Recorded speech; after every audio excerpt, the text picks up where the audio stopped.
불교, 기독교, 이 격의불교론이 7개로 되어 있는데 지금 5번째입니다. 이거가 뭐냐면, 내가 어떤 그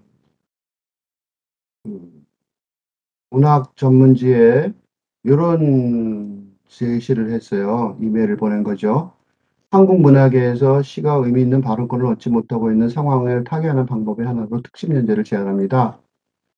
사회 속에서 큰 세력이 되었지만 세속적인 문제점을 드러내고 있는 기독교, 그리스도교들이 보통 어, 세력이 있지만 문제점이 좀 있죠. 그다음에 또 거꾸로 지혜라는 사상적 측면에 비해 자비라는 실질적 측면에서 부족함을 드러내고 있는 불교. 지혜는 뛰어난지 모르지만 이 대중적으로 전달이 안 되는 경향이 있죠. 그래서 이 두 개가 서로 긍정적인 영향을 받으면 발전할 가능성이 있는 게 한국 사회가 그렇죠. 한국 사회가 이 불교나 기독교 같이 기독교라는 것, 그리스도교라는 건 서양 종교인데 그 서양 종교 이것도 어, 당당하게 있고 그다음에 우리 전통의 불교도 서로 있으면서 둘이 갈등을 뚜렷한 갈등을 뭐 각각은 있지만 그렇게 된 그 서로 긍정적인 영향을 받고 발전할 수 있는 가능성이 이게 전 세계적으로 드문 것 같아요. 그래서 이게 한국 사회의 사회적 특징인데 그럼 이 두 개가 서로 이런 교류를 하는 거 그런 거가 이제 한국 문화가 세계의 보탬이 될 수 있다고 생각을 하고 어, 이 한국 불교하고 기독교가 기성 종교의 입장을 철저히 고수한다면 통합 작업을 기대할 수 있는 상황에서 시가 그런 돌파구가 시적 상상력, 시라고 그러지만 여기서 시는 그냥 시가 아니라 시적 상상력이죠. 돌파구를 제시할 수 있다고 생각해서 불교, 기독교, 불교, 그 다음에 불교, 기독교 이 슬래시 표시가 두 개가 누가 위고 누가 아래라는 표시가 기독교, 불교 뒤집어도 되죠. 일부를 하나만 썼는데 사실은 두 개 뒤집어도 돼요. 혹시 게 마음에 안 드는 사람들은 뒤집어도 돼요. 기독교 쪽에서 어떤 거나 마찬가지인데 둘 중에 하나만 이렇게 쓴 거예요. 그냥. 이렇게 됐을 때 이렇게 서로 연결이 되어 있는 두 개가 뭔지 서로 그 연결이 돼서 통합적인 그런 긍정적인 서로 영향을 주고받을 일을 그래서 통합적인 어떤 영성사상이 될 수 있는 가능성이 시를 통해서 그 돌파구가 될 수 있지 않을까 그런 생각을 했습니다. 이렇게 제안을 해서 이게 실리게 됐는데 사실은 이게 실린 거죠. 시화에 보면 원시화세계 시산맥이라는 잡지 2014년 겨울에 그래서 제안해서 실렸어요. 그 제안서를 안에 쓴 거죠. 그래서 이렇게 제안을 하니까 뭐라고 답신이 왔냐면 편집회 의해서 종교와 한국시의 관계를 다루는 것이 바람직하지만 자칫하면 종교성이 너무 부각되고 시의 비중이 약화될 그러니까 이게 시 전문지니까 우려한 사람이 많았고 한국 시의 비중이 주가 되고 종교가 부가되는 상태에서 어, 한국시가 종교의 성숙한 패러다임을 담지 않는 상황을 구체적으로 분석하고 해설해야 된다.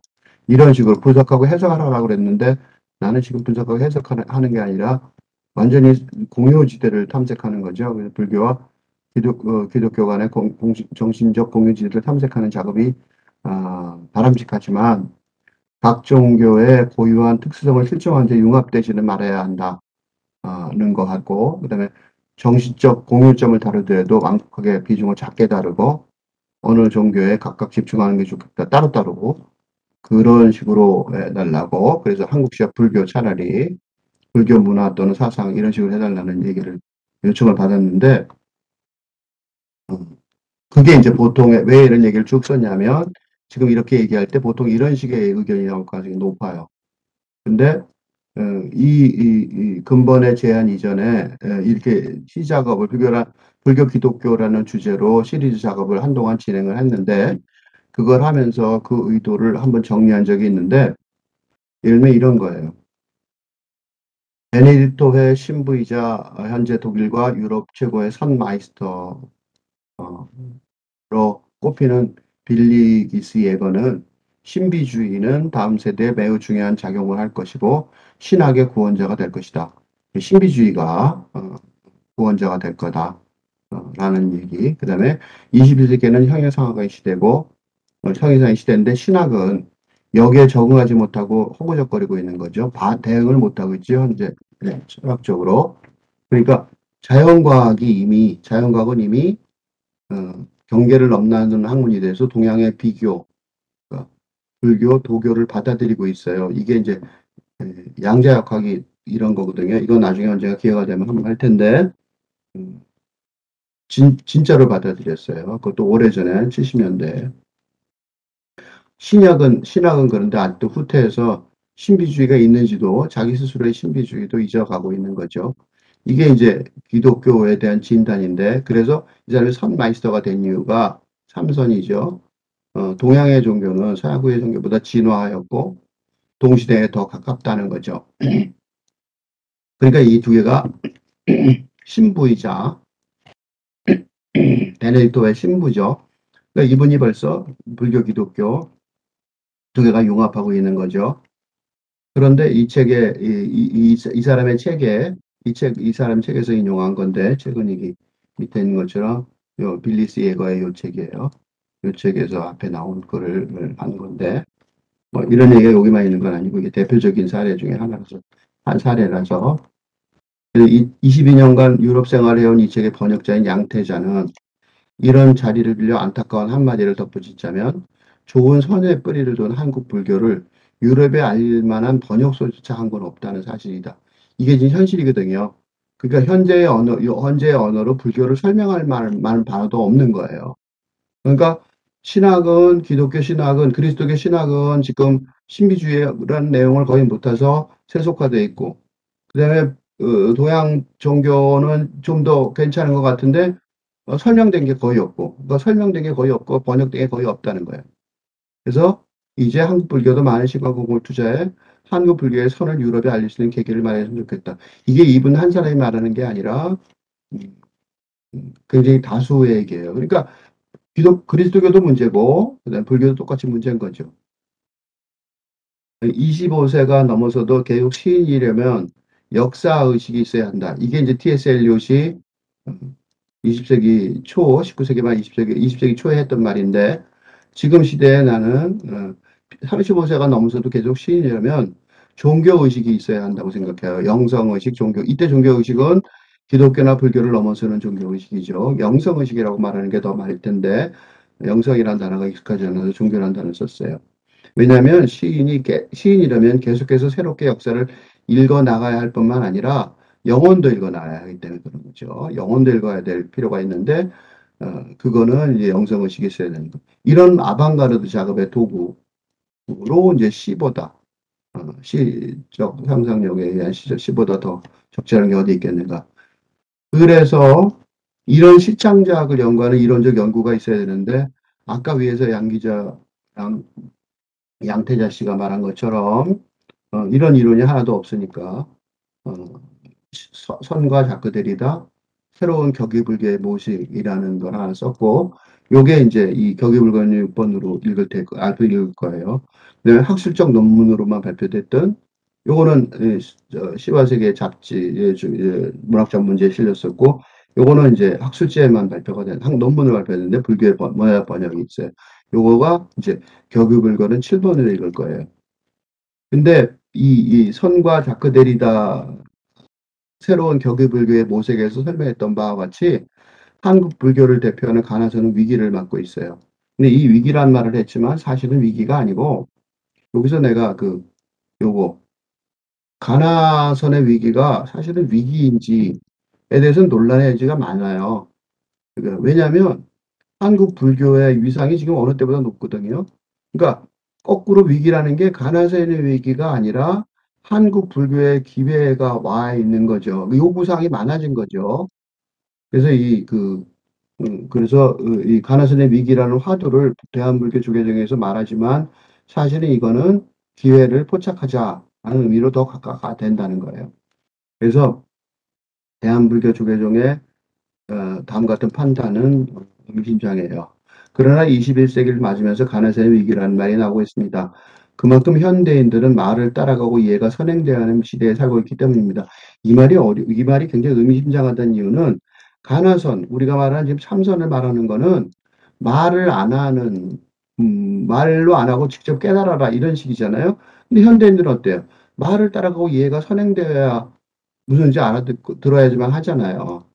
그러니까 이 가나선의 위기라는 것이 사실 말을 신봉하는 현대인들 때문인지 아니면 시대의 도전에 대한 불교 내부의 응전이 미비했기 때문인지 이건 논란이 있어요. 왜냐하면 불교는 지금 서양에서 한국 불교 굉장히 의미가 있거든요.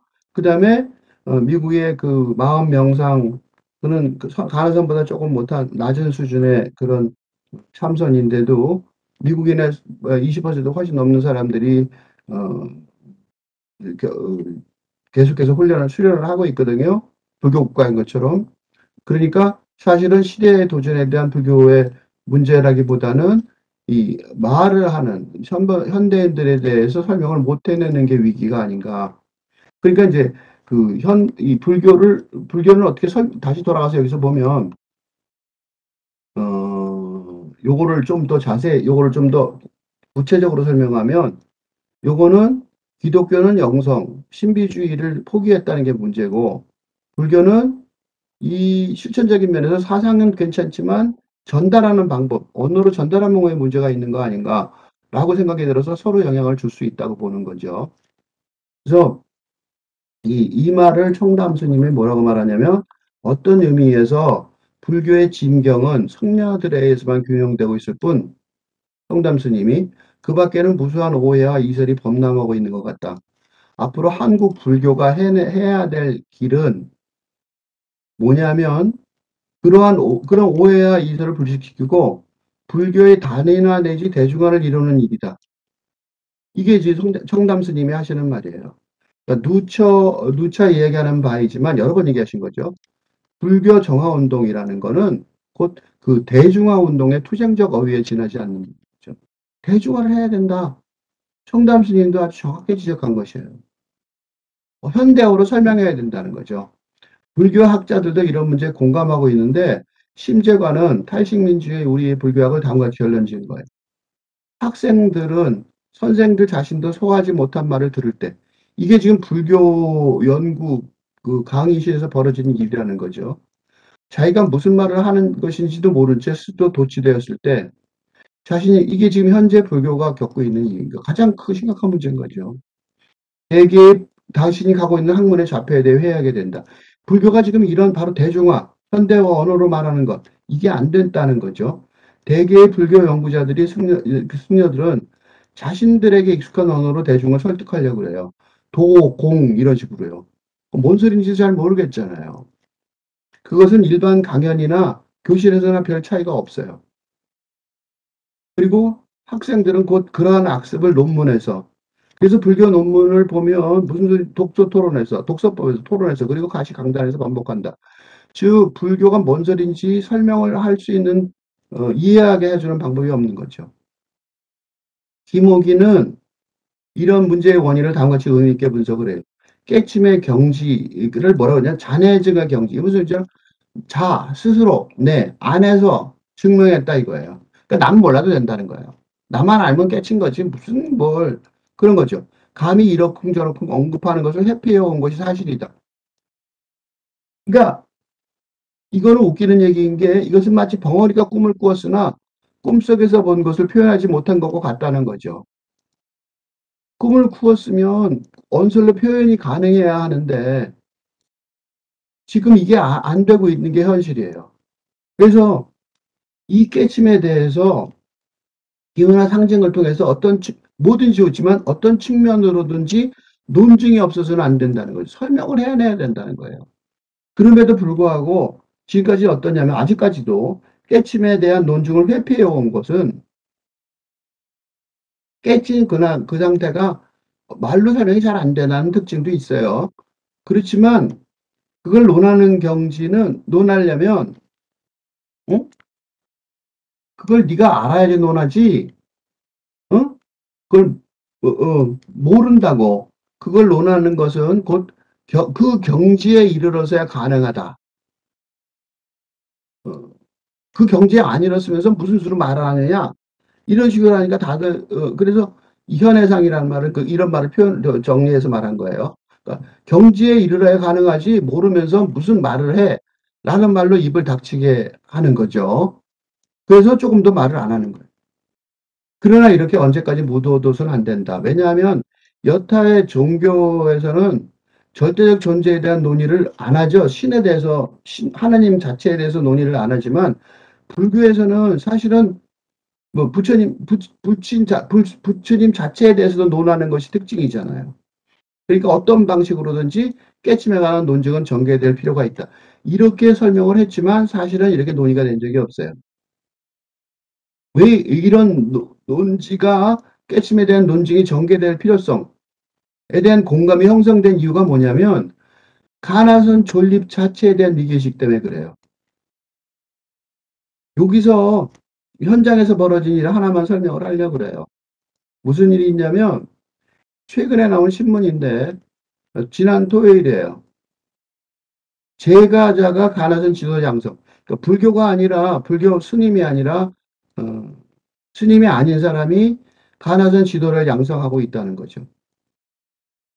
그게 이제 이 신문에 났는데 박희승 불교인재원 생활참선 지도교수라는 분이 뭐라고 말했냐면 가나선은 명상은 이게 이 명상이라는 게 이제 미국에서 흔한 우리도 이렇게 왔죠. 마음 챙김 명상이라고 우리나라에 들어와 있는데 그거랑 다르다는 거예요. 가나선 명상은 비트해본이 다릅니다. 힐링과 스트레스 해소를 위한 명상.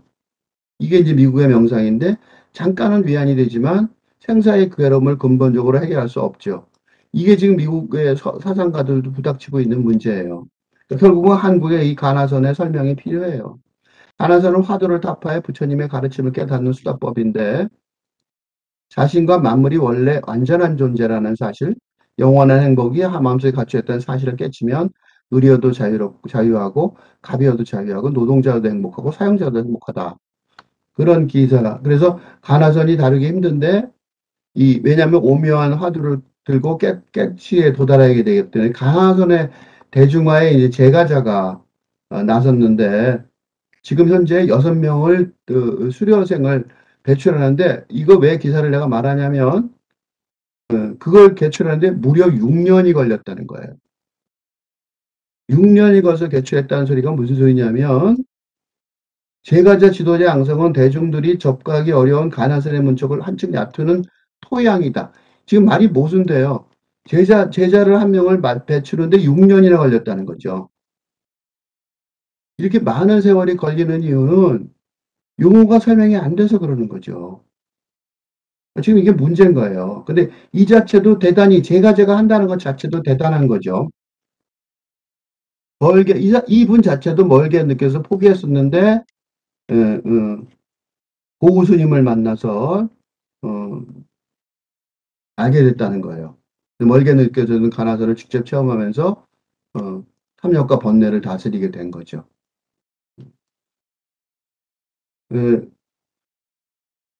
화두의 가나선을 설명하는 방법은 논리와 사유를 차단해서 마음의 본질을 드러내는 방법이 있고 가나선은 사유하는 게 아니라 의심하는 것이고 그래서 바로 깨달아야 된다는 거예요.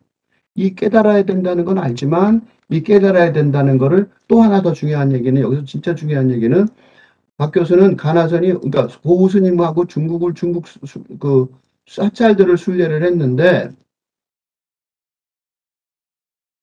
가나선이 온전히 보존된 건 한국 불교밖에 없다는 것을 알게 됐어요.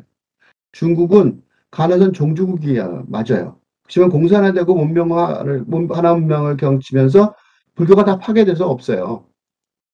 일본은 그 소수죠. 불교가 아주 그 논리선으로 교수들의 논리선으로 변질되면서 제국전쟁을 위한 정신무장에 사용되게 됐어요. 그러니까 선의 본질을 제대로 지키기가 어려웠던 거죠. 용케 한국의 조계종에 선의 정체성이 남아 있어요. 그러니까 선 문제에 있어서 한국이 대표해야 되는 건데 그 대표하는 되는 거를 제가자들이 그러니까 불교에서 안 하고 제가자들이 지금 시작하고 있는 건데 불교의 문제는 경전을 세우고 참선하면서 생활에서 중절을 진짜 풀어나는데 6년이 걸린다는 거예요. 이 긴 기간이 걸린다는 사실이 입증이 된 거죠. 이제 돌아와서 내 글로 돌아와 볼게요. 왜 이게 필요한지 이제 짐작이 되죠. 한국에서만 해결할 수 있는데 이게 현대화되지 않아서 현대 언어로 현대 언어로 이게 이런 식이니까 그러니까 지금 이런 식으로 공부한 거예요. 그러니까 6년이 걸린 거예요. 그리고 이분들도 똑같이 이런 학습을 이런 학습을 그대로 어, 보여줄 가능성이 높은 거죠. 왜냐하면 현대 언어로 번역해서 설명해낸 게 없어서 그런 거죠. 그죠? 그래서 지금 그 노력에도 불구하고 이런 게 계속될 가능성이 높은 거죠. 그러니까 이 글이 아직도 2014년에 쓴 글인데 아직도 이 글이 의미가 있는 거예요. 이런 노력이 2000년대 오래전부터 했는데도 불구하고 아직도 없다는 거예요. 그래서 이런 위기의식에 적절하게 대응하는 실패하면 일본은 어땠냐? 자아부정의 정신으로만 받아들여서 가미가제 특공대의 집단 순교를 정당화하기 위해서 일본 애국주의자들이 이 선불교를 이용을 해갖고 가미가제 특공대가 그거예요. 무화. 그러니까 공격해서 죽어라 이렇게 된 거죠. 그러니까 공식적으로 반성을 했어야 됐었다고 일본 선불교는. 우리도 이게 논리적으로 설명하지 않으면 논리적으로 이게 납득이 되게 안 하면 이런 식으로 이용당할 가능성이 많은 거죠.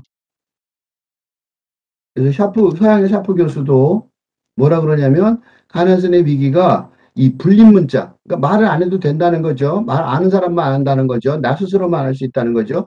이게 내부의 인식적 혼란 때문에 그렇다는 거죠. 대부분의 학자들이 중세 불교 사상의 학술 성격에 대해서 기꺼이 인정하지만 선은 종종 예외라고 해요. 선은 왜냐?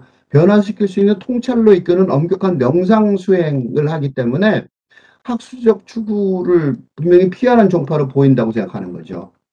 그러니까 외국 사람들은 이걸 어떻게 해볼 도리가 없어요.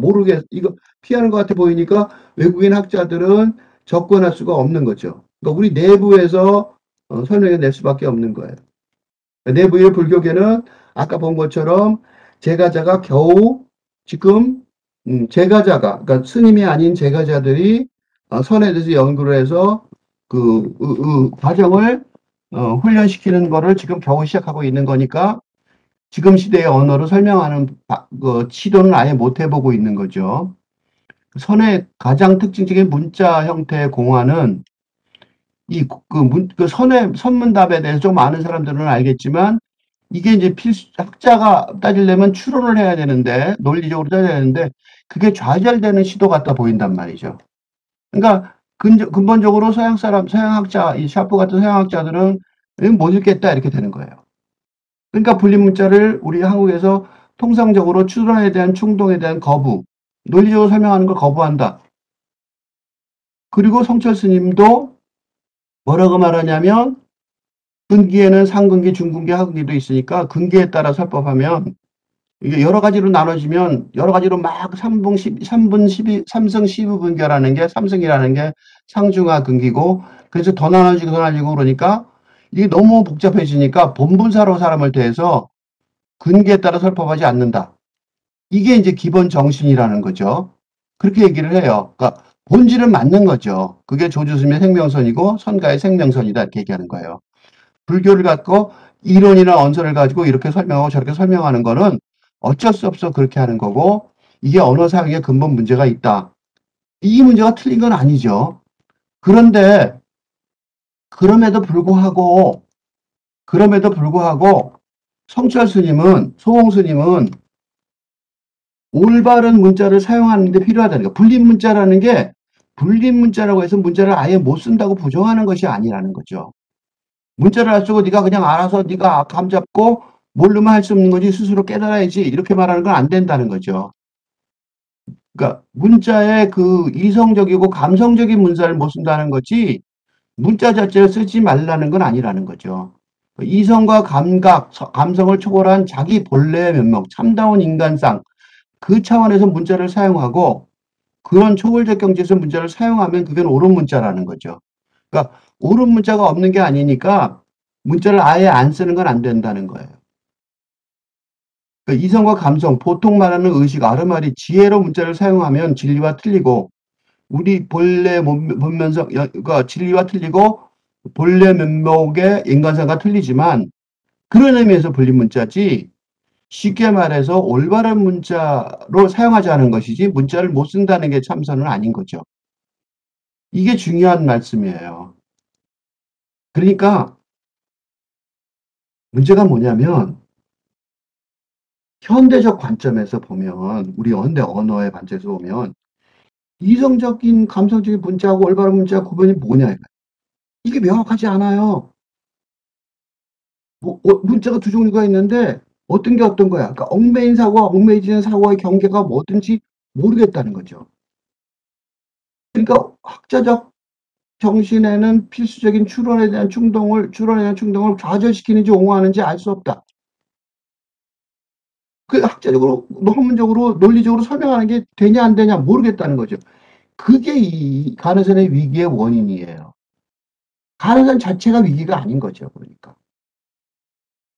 그러니까 불린 문자, 즉 이 불린 문자는 문자가 아닌 게 아니라 방편이나 방법론적 자각의 언어를 넘어서는 언어. 그죠? 그런 언어가 어떻게 새롭게 획득될 수 있는지 모색해야 되는 거죠. 그러니까 문자를 모색까지 말로 설명하는 걸 포기하는 게 아니라 이걸 넘어서야 된다는 거예요. 이게 뭐냐면 가나선 자체가 방책이었어요.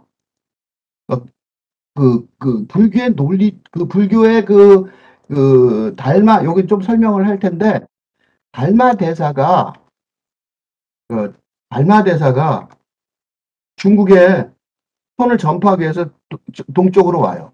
달마 대사가 동쪽으로 온 까닭, 그러는 거 많이 말하죠? 온 까닭. 동쪽으로 어디로 왔어요? 중국에, 인도에서 중국에 온 거죠. 인도에서 중국으로. 왜 일부러 왔냐 이거야. 진리가 있으면 그냥 왔지, 왜 일부러 왔냐 이거죠. 그래서 와갖고 설명을 하니까,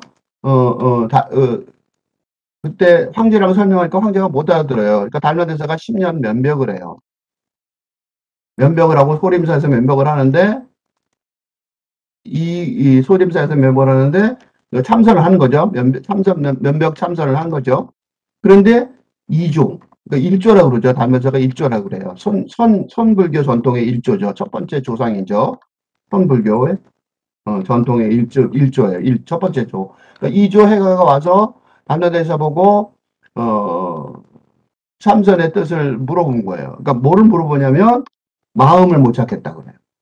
마음. 이조의 질문이 뭐냐면 내 마음이 어딘지 모르겠다. 라는 마음을 질문을 해요.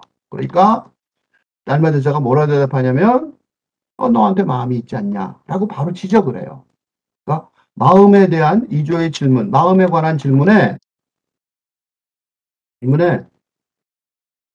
1조가, 그러니까 달마 대사가 너에게 마음이 있다.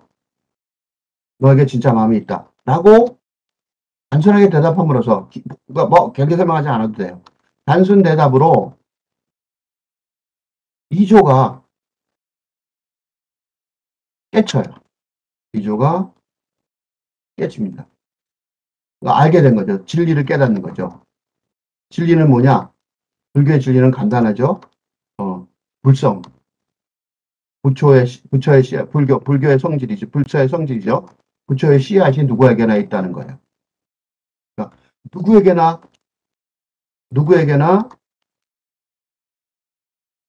불성이 있다. 너도 부처다. 라는 거죠. 그거를 마음 질문으로 깨닫는 거예요. 이렇게 쉽게 깨달았어요. 근데 사람들이 어떻게 되냐면, 처음에 이렇게 깨달았죠? 그러다 어떻게 되냐면, 점점 간악해져요. 그러니까, 누구에나가 부처가 있다고 말하니까 어떻게 돼요? 뭐, 부처가 누구에나 있는데, 여러분도 딱 그런 생각이 딱 들죠? 부처 있는데 뭐 때문에 뭐 고생을 해? 그냥 나 부처야. 그렇게 말하면 되는 거 아니야? 그런 생각이 들죠? 여러분들이 벌써 영악한 거예요. 그러니까, 이렇게 사람들이 영악해지니까,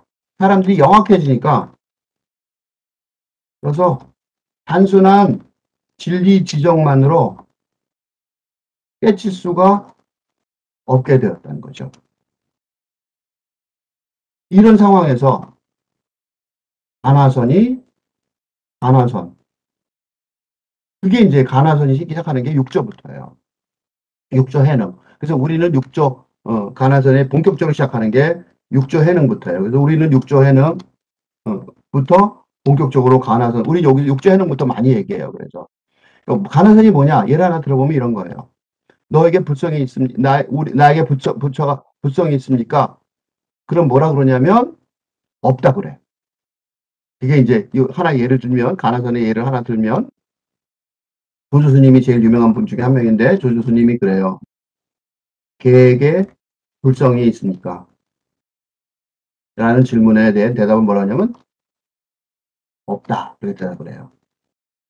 이게 왜 문제냐면 이게 왜 화두가 되고 이게 화두라고 그러죠. 공안이라고 그러는데 이걸 고민하는 게 이제 가나선이에요. 왜 이런 말을 했냐면 개에게 불성이 있습니까? 개도 부처의 성품이 있습니까? 라고 물어보니까 조수님이 뭐라 대답하면 없다고 대답해요. 이게 거짓말이에요. 왜 거짓말이에요? 보세요. 누구에게나 부처의 성품이 있다고 그랬잖아요. 그러면 누구에게나는 개까지 포함하는 거거든요. 그러면 개에게 불성이 있는 게 맞죠. 근데 대답은 없다고 그랬어요. 그럼 조조선생님이 거짓말한 거죠. 조조선생님이 거짓말한 거예요? 아니에요. 조조선생님이 거짓말할 리가 없죠. 조조선생님은 부처님하고 같은 사람인데 거의? 그럼 뭐예요? 조조선생님이 거짓말했어? 안 했어요? 헷갈리죠? 그러니까 부처님 같은 조조스님이 거짓말을 했을 리가 없는데, 그런데 걔에게 불성이 없다는 터무니없는 말을 했다. 왜? 이렇게 되는 거죠. 목표가 뭐예요? 있다고 해봐야 사람들이 공부 안 한다는 거죠. 오케이? 그러니까 고민하게 만드는 거예요. 이게 가나선이에요.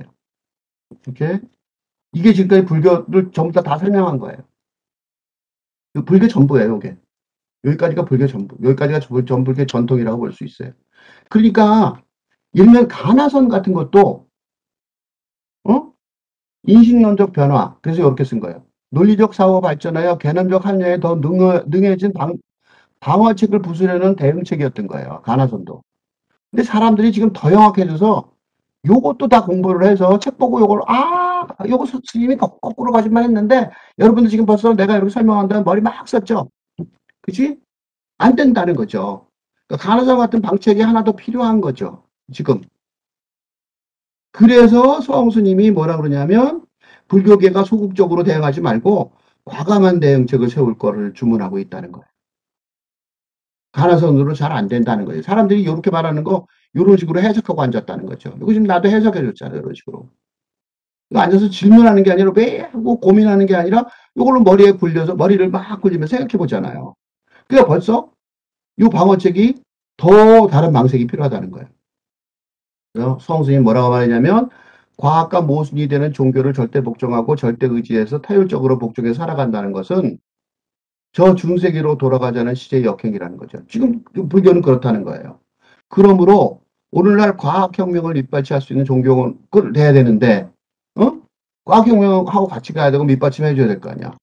어떤 것이냐 할 때 과학혁명과 그 이성과 모순되지 않으면서 과학혁명을 초월해서 과학혁명의 주인공이 될 수 있는 그런 종교가 나와야 된다는 거예요. 그렇게 이론적으로 설명할 수 있는 종교가 나와야 되는 거죠.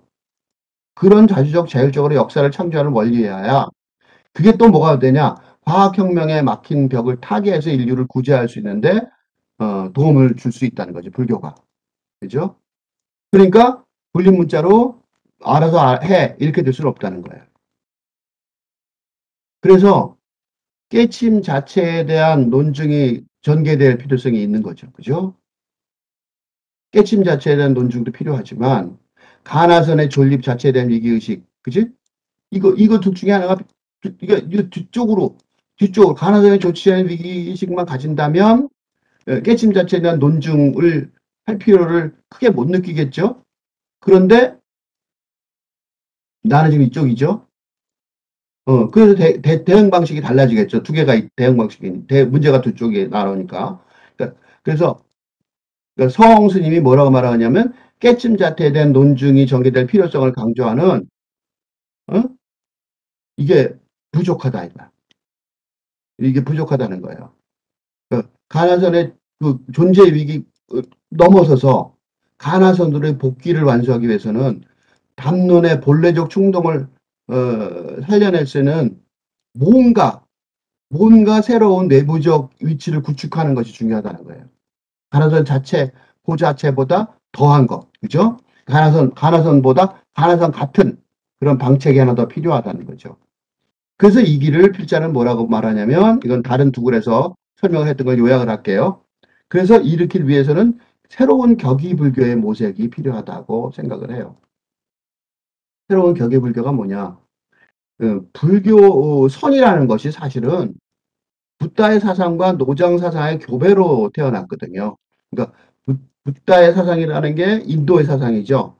노자 사상은 중국의 사상이고 이 두 개가 합쳐져서 선이 생긴 중국 선이 생겨난 거예요. 이게 격의불교예요. 그래서 격의불교라고 그래요. 새로운 틀에다가 갖다가 끼워놓은 거죠. 새로운 의를 갖다 틀을 갖다가. 그래서 격의불교라고 그러는데, 그래서 이게 위대한 난남에도 일찍이 일어났던 이게 가장 위대한 조유였다고 격의불교의 탄생에 대해서 라준 씨가 찬사를 보내고 만삼이 찬사를 보냈는데, 지금 현재 가나선 존립자에 대한 위기의식에 대한 대응책이 깨침 자체에 대한 논증이 전개될 필요성의 이식만으로 중요하고, 깨침 자체, 지금 이걸 논증만 하면 돼. 이렇게 생각할 것인지, 아니면 더 나아가서 새로운 격의불교의 모색이 요구되는지, 그거는 이제 논란의 여지가 있겠죠. 그런 논란을 좀 벌이키고 싶다는 거예요. 왜냐하면, 왜 그러냐? 깨침 자체에 대해서 논증을 하려고 해도 어떻게 해야 돼요? 현대어로 설명해야 되잖아. 그죠? 현대 논리적 언어를 사용해야 하기 때문에 그래요. 그러니까 옛날에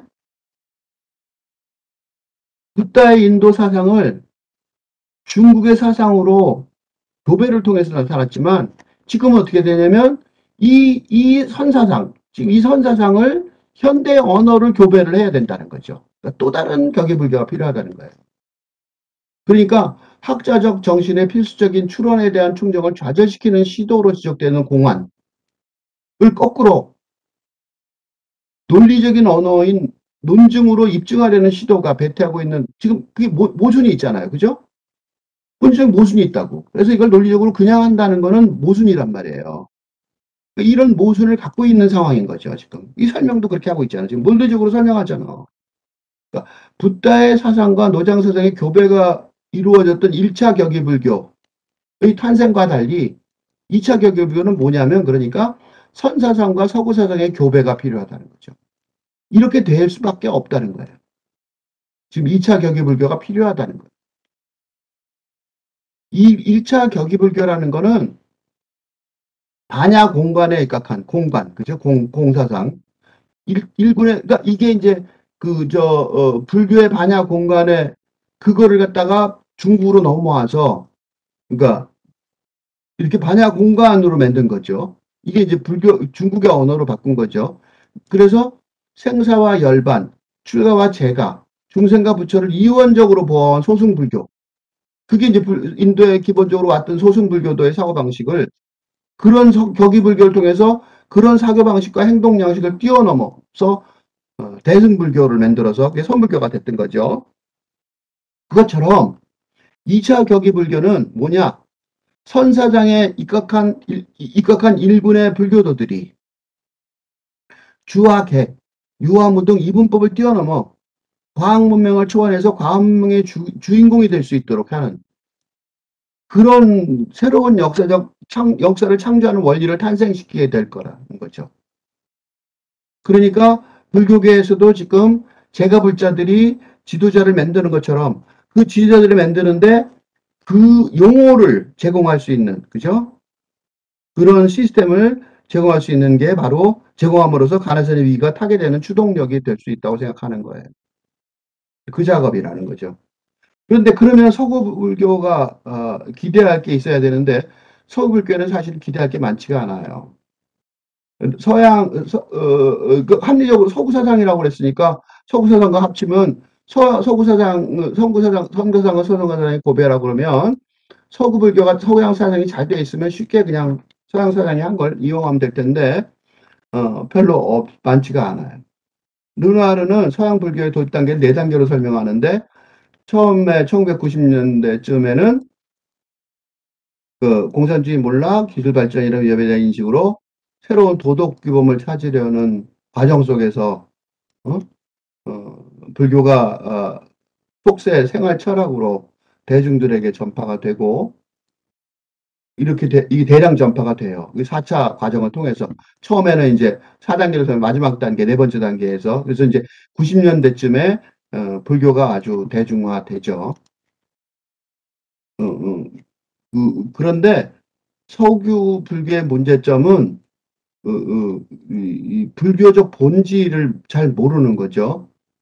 그래서 이 서구화된 불교를 가지고서도 새로운 격의불교가 모색이 필요하다고 말하고 부각시키면서 안 된다는 거예요. 왜냐하면 이런 새로운 격의불교를 서구 사상 중에서 어디서 기존에 있는 불교 연구는 없으니까 그래서 그 대안의 하나로 새로운 격의불교의 서구 사상 파트너가 되어 서구 부상을 찾은 게 자크 데리다예요. 자크 데리다의 해처론을 가지고 해처론의 연구가 선악의 이론적 체계 깨달음의 과정이 될 수도 있겠다라는 걸 보여주고 간해선의 한계를 뛰어넘어 새로운 격의불교는 검색 엔진이 될 수 있는지 검토를 한번 했던 거예요. 그래서 요 다음에 읽을 건 이거예요. 선과 자크 데리다 새로운 격의불교의 모색인 거죠. 대답은 아니어도 하나의 검색 엔진이 될 수 있는 거죠. 그리고 그 서구 철학자의 이론에 기대지 않고 또 자생적인 해결책을 추구하기 위해서 불교, 기독교 시리즈 작업을 지금 시작하는 거죠. 이 글에서 그래서 요거는 이제 거기서 읽을 테니까 그때 가서 볼 거고 불교, 기독교 시리즈만 얘기하자면 첫 부분에서 언급했던 것처럼 세속적인 문제점을 드러내고 있는 기독교. 그러니까 영성 사상이 좀 부족한 기독교 신비주의를 포기해서 그 다음에 지혜라는 사상 측면에 비해 자비라는 실천적 측면. 여기서 이제 상대적 해석의 문제점이죠. 그래서 서로 영향을 받아서 보완할 수 해결책을 구축하는 방향이 불교 시리즈 두 개를 대화를 하게 하는 건데 그 결과의 일부분을 제시를 해보자 그래요.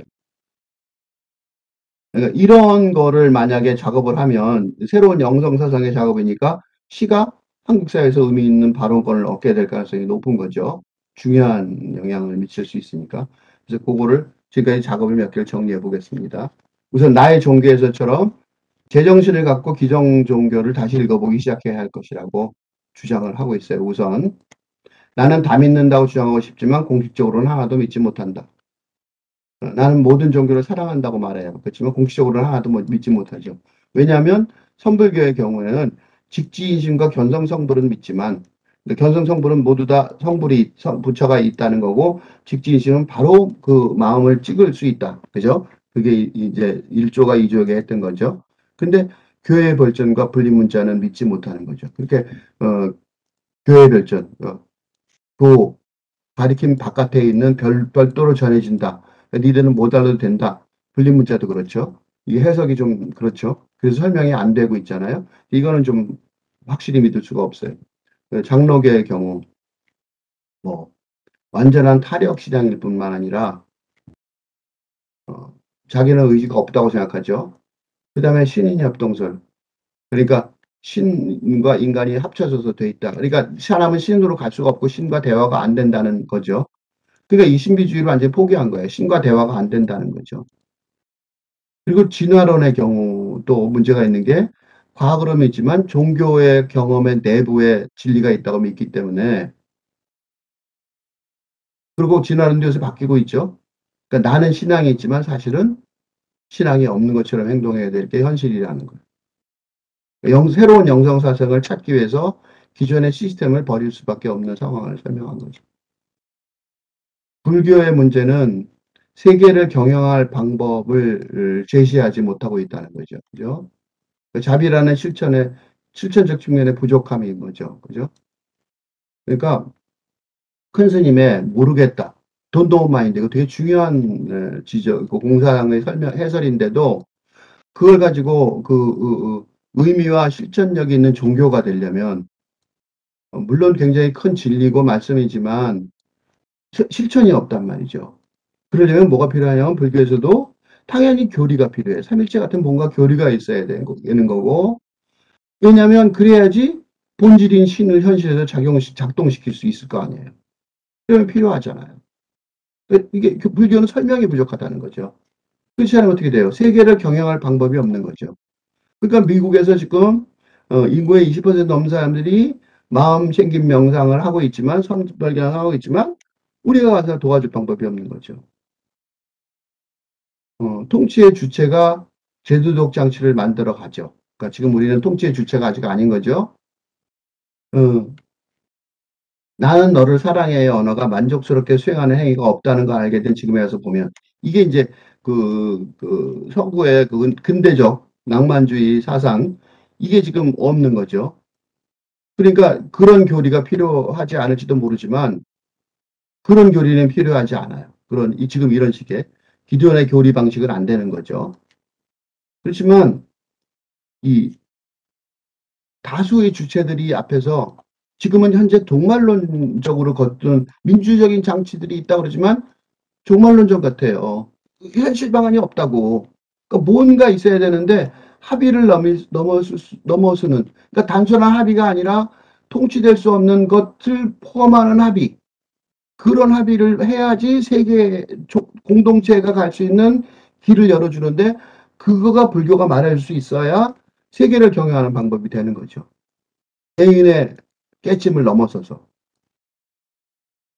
그러니까 있는 그대로의 불교가 좋다고 할지도 모르겠지만, 그렇게 된다면 문제는 세계를 경영할 방법을 찾지 못할 거고, 불교가 해야 될 그 의무를 다하지 못하는 거 아닌가 그런 생각이 들어요. 불교에서 마찬가지로 기독교에서는 작은 소자를 벗어나는 게 기독교의 핵심적 과정은 아닌지 질문해 보고 싶어요. 거꾸로. 그러니까 큰 자아도 아니고 작은 자, 그러니까 악마의 유혹이죠. 예수를 유혹했던 악마의 대상은 악마가 예수를 유혹하죠. 사막에서. 예수 자신이라기보다 예수의 자아였겠죠. 어쩌면 그건 자문자답이었을지도 몰라요. 그죠? 자문자답이었을지 몰라요. 자아에 대한. 그러니까 예수의 40일간의 광야 생활이라는 거는 어떻게 보면 달마의 면복 9년, 10년, 9년 참구의 상징이죠. 조주의 무자화도의 이유이기도 하죠. 없다 라고 말한 거 그거는 참고하도록 왜 하고 질문하도록 하는 거죠. 그러니까 자아에 집착하지 않는다면 이 악마의 유혹에 그러면 악마의 세 가지 질문은 무의미해지죠.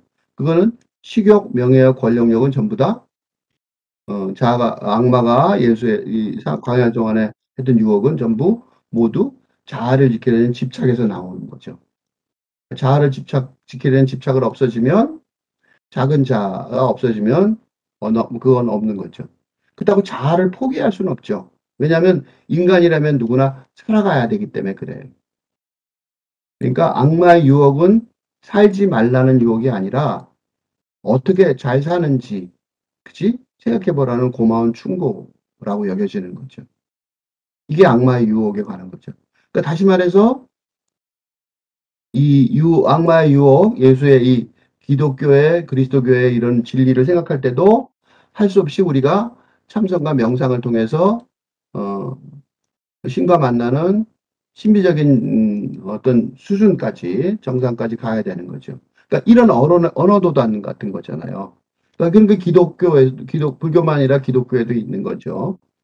이런 기막히는 상황, 기가 막히는, 이게 이제 시 제목인데, 그게 이제 기가 막힌 상황, 이게 신비주의적 상황이죠. 현실하고 관계가 멀리는. 그게 이제 세속적인 문제를 드러낸 기독교의 정화 방안이 아닐까 생각되는 거예요. 그러니까 불교하고 연결이 되는 거죠. 그러니까 부처가 돌아가시면서 아무 말도 안 해. 부처가 어, 엄청나게 많은 설법을 했는데 아무 말도 안 했다고 말하시고 돌아가셨거든요. 이게 화두죠. 그죠? 아무 말도 안 하셨다는 화두. 난 아무 말도 안 했어. 이렇게 말하셨단 말이죠. 사실 그러니까 8만 4천 법문 때문에 법문이죠. 법문이 아니라 법문 때문에 절에 가는 부처 신자들에게는 부처 신자들에게는 기가 막히는 말씀이죠. 그죠?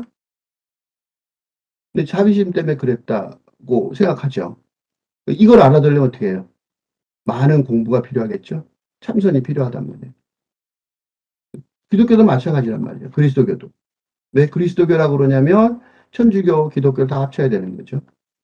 아무도 요구하지 않았는데 하나님이 자신의 아들을 지상에 보내서 이유 없이 죽게 했다는 논리가 종교가 됐죠. 그게 그리스도교죠. 그러면 죽은 하나님을 믿어야 되는지 다시 사는 하나님을 따라야 되는지 교회에 다니는 예수의 신자들에게는 기가 막히는 일이지만 사랑 때문에 자비나 사랑이 그죠? 그렇게 하셨다고 믿게 될 따름인 거죠. 그걸 우리가 행하는데 그렇게 많은 믿음이 필요하겠죠. 그러니까 그리스도교는 행하는 데 강하고 불교는 공부하는 데 강하단 말이죠. 에리 프롬은 신의 개념이 없다면에서 에리 프롬이 그런 얘기를 해요. 기독교의 궁극적인 정화 과정을 불교 돌파구로 불교를 제시를 했어요. 그러니까 나만 이렇게 얘기하는 게 아니라 이런 전통이 있어요. 예를 들면 자아주의, 에고이즘의 참된 행복의 의미에 있어서 신의 의지에 따른다고 하는 것은 오히려 신의 개념이 없다면 가장 잘 이루어질 수 있다는 것이죠. 그러니까 역설적으로 말하면 내가 신을 잊어버린다면 진정으로 신의 의지를 따르게 된다는 거죠. 그러니까 선의 공개념이 바로 그거죠. 그죠? 도움을 주는 선의 공개념이 왜 중요하냐? 도움을 주는 아버지, 그러니까 성부, 하나님 아버지가 나를 도와줘서 니들 다 나쁘게 할 거야. 내가 이길 거야. 복수할 거야. 이런 우상숭배적인 개념으로 퇴행하는 위험성이 있는 거죠. 그죠? 그런 거를 없애버리는 거야. 신은 공이라고 생각하면. 그죠? 신은 공이라고 신은 없다고 생각하면 그런 거 없이 자아의 의지를 버릴 수 있다는 참된 의미. 그 신과 만나기 위해서 자아 의지를 버릴 수 있는 참된 의미를 찾아가는데 선의 공개념이 굉장히 큰 도움을 줄 수 있다는 거예요. 에리 프롬이 벌써 얘기한 거예요.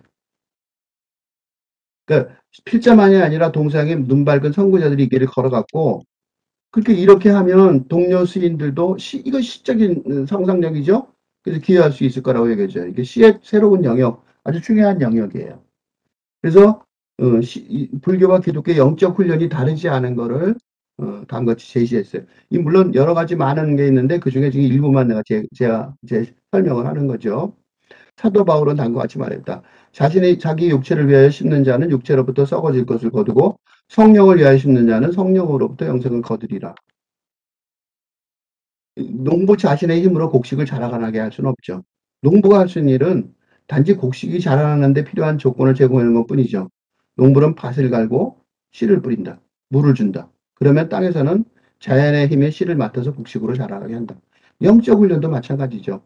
영적 훈련을 위해 성령을 위해 씨를 뿌리는 거와 마찬가지죠. 그 훈련은 우리를 땅속에 심는 하나님의 방법인 거죠. 그 훈련은 하나님이 우리 속에서 일하실 수 있고 우리를 변화시킬 수 있는 곳에 우리를 심어요. 영적 훈련 그 자체만으로는 아무것도 이루을 수 없어요. 단지 그것은 무엇인가가 이루어지는 곳에 우리를 갖다 놓을 뿐이죠. 영적 훈련은 하나님의 은혜의 통로인 거죠. 그러니까 우리가 추구하는 내적 의의는 우리의 머리 위에 부어지는 것이 아니에요. 우리의 하나님께서 영적 삶의 훈련을 통로로 정하셨는데 우리는 그 통로를 통해 하나님이 우리를 축복하실 수 있는 곳에 놓이게 되는 거죠. 내 글이 아니에요. 리처드 포스터의 영적 훈련과 성장이라는 글을 그대로 인용한 거예요. 참선 훈련도 비교해 볼게요. 참선 훈련도 마찬가지죠. 참선은 영적으로 씨를 뿌리는 일과 같아요. 그 훈련은 나를 공 속에 심는 불교의 방법이죠. 그 훈련은 공이 나 속에서 일할 수 있고 나를 변화시킬 수 있는 곳에 나를 심는 방법인 거죠. 참선 훈련 그 자체만으로는 이룰 수 없어요. 그러니까 참선 훈련만으로 이룰 수 없어요. 단지 그것은 중도가 이루어지는 곳에 나를 가져다 놓을 뿐인 거죠. 참선 훈련은 불성의 통로인 거죠. 그러니까 추구하는 깨달음이 나의 머리 위에 부어지는 것이 아니에요. 영적 훈련, 삶의 훈련을 위한 통로가 정해져 있는데 그 통로를 통해 중도를 만나게 되는 곳에 놓이게 되면 깨달았다고 인가받을 수 있는 기회가 되는 거죠. 이런 식으로 불교 기독교의 그 시리즈를 했고요. 그다음에 지금은 어디까지 가 있냐면 요 단계를 넘어서서 선불교와 마이스터 에크하르트라는 작업을 거의 끝내가고 있어요. 이건 뭐냐면 선불교의 화두와 공안과 그 신비주의, 카톨릭 신비주의죠. 신비주의의 회통이라고 그러죠. 서로 교환해서 이 두 개, 선불교의 전통과 선불교의 화두공안의 전통과 마이스터 에카르트의 설교 전집, 그 전부를 두 개를 대조를 해서 두 개가 얼마나 잘 서로 통하는지를 보여주는 작업을 선불교와 마이스터 에카르트 시리즈 300편이 넘는 시리즈로 지금 작업을 하고 있고 거의 끝내고 있어요. 끝내고 있는데 우선은 요거부터 먼저 해서 여기까지 가야 되기 때문에 요 얘기는 아직 여기는 아직 안 나와 있고 지금 현재는 여기로 와 있다. 그 얘기를 함으로써 이 설명을 끝내겠습니다.